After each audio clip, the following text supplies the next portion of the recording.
Swayamsevak Sangh RSS अपना शताब्दी वर्ष मना रहा है और इस साल विजयदशमी से शुरू होकर अगले साल विजयदशमी तक ये शताब्दी वर्ष का आप कह लीजिए जश्न मनाया जाएगा। प्रधानमंत्री नरेंद्र मोदी आज दिल्ली में आरएसएस के शताब्दी समारोह के मुख्य अतिथि के तौर पर शामिल हुए। इस प्रोग्राम में पीएम मोदी ने आरएसएस के राष्ट्र के प्रति योगदान को प्रदर्शित करने वाला खास तौर से डिजाइन किया गया एक स्मारक डाक टिकट और एक सिक्का जारी किया। इस साल विजयदशमी से लेकर 26 की विजयदशमी तक संघ शताब्दी वर्ष मनाने वाला है। प्रधानमंत्री ने स्वयं सेवकों को शुभकामनाएं दी और संघ के संस्थापक केशव बलिराम हेडगेवार जी को भी श्रद्धांजलि अर्पित की। प्रधानमंत्री नरेंद्र मोदी ने संघ के शताब्दी वर्ष समारोह में एक बड़ा स्टेटमेंट भी दिया। उन्होंने कहा कि कुछ विदेशी ताकतें भारत के खिलाफ साजिश रच रही हैं, डेमोग्राफी में बदलाव का षड्यंत्र रचा जा रहा है और इसके लिए देश को सतर्क रहना होगा। सामाजिक समरसता को आज डेमोग्राफी में बदलाव के षड्यंत्र से घुसपैठियों से भी बड़ी चुनौती मिल रही है। ये हमारी आंतरिक सुरक्षा और भविष्य की शांति से भी जुड़ा हुआ प्रश्न है और इसलिए मैंने लाल किले से डेमोग्राफी मिशन की घोषणा की है। हमें इस चुनौती से सतर्क रहना है, इसका डटकर मुकाबला करना है। देखिए, दो बातें हैं। एक तो ये डेमोग्राफी चेंज वाली बात प्रधानमंत्री लगातार बार बार कह रहे हैं, कई अवसरों पर इस बात को वो कह चुके हैं और उनके विरोधी कांग्रेस पार्टी खास तौर पर जो है वो ये सवाल पूछती है कि ये अचानक आरएसएस के प्रति उनकी जो भावना है इसका प्रदर्शन प्रधानमंत्री बार बार क्यों कर रहे हैं, क्योंकि नहीं किया 10 साल में उन्होंने ऐसा। तो अब वो लाल किले से भी कहते हैं, वो नागपुर भी जाते हैं, शताब्दी वर्ष है, शताब्दी कांग्रेस तो ये पूछती थी कि सीधे सीधे शताब्दी वर्ष है इसीलिए प्रधानमंत्री जी बार बार आरएसएस की प्रशंसा कर रहे हैं या पिछले साल लोकसभा चुनाव के नतीजों का साइड इफेक्ट है? नहीं, मुझे लगता है कि कांग्रेस को थोड़ा अध्ययन भी करना चाहिए प्रधानमंत्री मोदी के राजनीतिक जीवन का।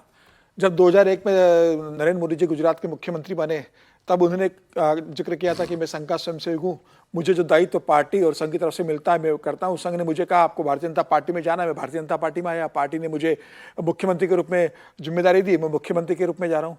2014 में जब प्रधानमंत्री बने तब भी उन्होंने इस बात का जिक्र किया था। जब जरूरत होता है प्रधानमंत्री मोदी जी इस बात का जिक्र करते रहे हैं। लेकिन ठीक है, अब 100 साल संघ के हो रहे हैं। 1925 में बना संघ 2025 में 100 साल पूरे कर रहा है, तो 100 साल संघ के संगठन को हो गए और उत्तरोत्तर उसकी जो प्रगति होती रही संघ की। 1925 में जिस संघर्ष में ये बना था और जब ये संघ बना था, जब डॉक्टर केशव बलिराम हेडगेवार ने जब बनाया था तो डॉक्टर साहब के मित्रों ने उनसे कहा कि भाई जब तक पांचवा व्यक्ति कंधे पर न हो, 4 हिंदू के लोग एक दिशा में नहीं चलते हैं, मतलब अर्थी का उन्होंने जिक्र किया था, जब तक कंधे पर एक पांचवा व्यक्ति नहीं हो, 4 लोग एक दिशा में नहीं चलते हैं, ऐसे समाज को आप संगठित करने का काम कर रहे हो। आपकी जिंदगी तो छोड़ा, इस जिंदगी में कभी नहीं होगा।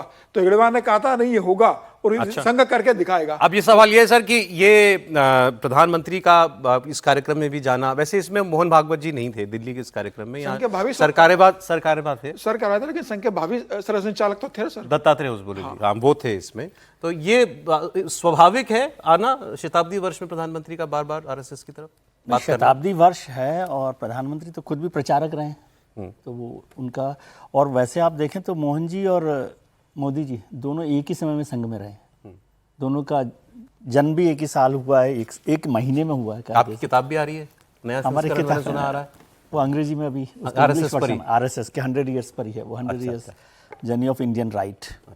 तो वो तो खैर एक छोटा सा हिस्सा है उसका, लेकिन महत्वपूर्ण यह कि प्रधानमंत्री एक तो ये है ना कि हर दिन बात करें, उससे भीतर आप शताब्दी वर्ष तो एक मौका है ना जिस पर बात करनी चाहिए। और कांग्रेस ये कहे कि 240 का साइड इफेक्ट है तो भी उसमें कोई बहुत गलत बात नहीं है, लेकिन जितना मैंने स्टडी किया उसमें आरएसएस यानी मोहन भागवत और नरेंद्र मोदी एक मुखिया सरकार के और एक संगठन के मुखिया में इतने बेहतर संबंध संघ में कभी किसी नेतृत्व में नहीं रहे हैं।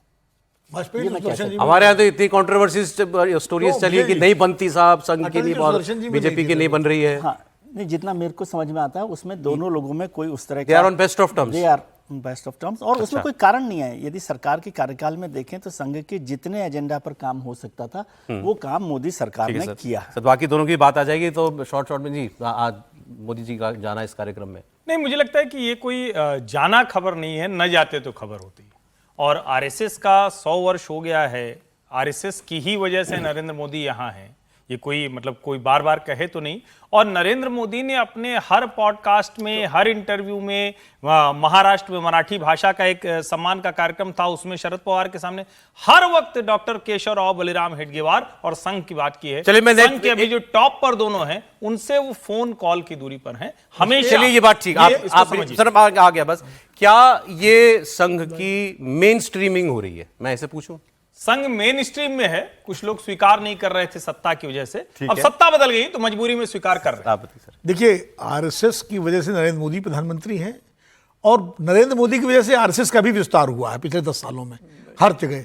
तो दोनों एक दूसरे के पूरक हैं इस समय, और नरेंद्र मोदी की जरूरत आरएसएस है और आरएसएस की जरूरत नरेंद्र मोदी है। नहीं सर, इसलिए वहां नहीं, मेरी राय है ना। संघ को किसी की जरूरत नहीं है, प्रधानमंत्री आते जाते रहेंगे, नेता आते जाएंगे, वो सही बात है, संघ अपने कारण है, संघ अपने स्वयंसेवकों प्रचारकों के कारण। मेरी बात पूरी होने दीजिए, मेरी बात पूरी।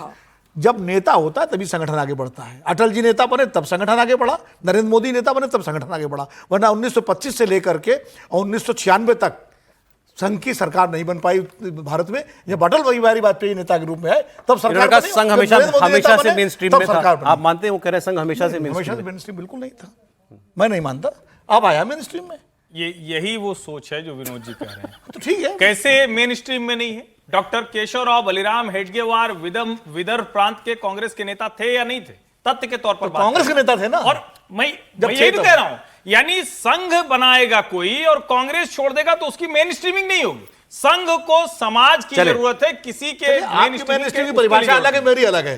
चलिए, संघ समाज में है, इसीलिए थी या नहीं थी इस पर विवाद हो सकता है। अब है इस पर तो कोई विवाद नहीं है सर। बहुत सर समय नहीं सर, समीक्षक से पूछ लीजिए। एक लाइन में कहना चाहता हूं कि संघ से आप मोहब्बत कर सकते हैं, आप उससे नफरत कर सकते हैं, लेकिन आप उसे इग्नोर नहीं कर सकते। बिल्कुल ठीक।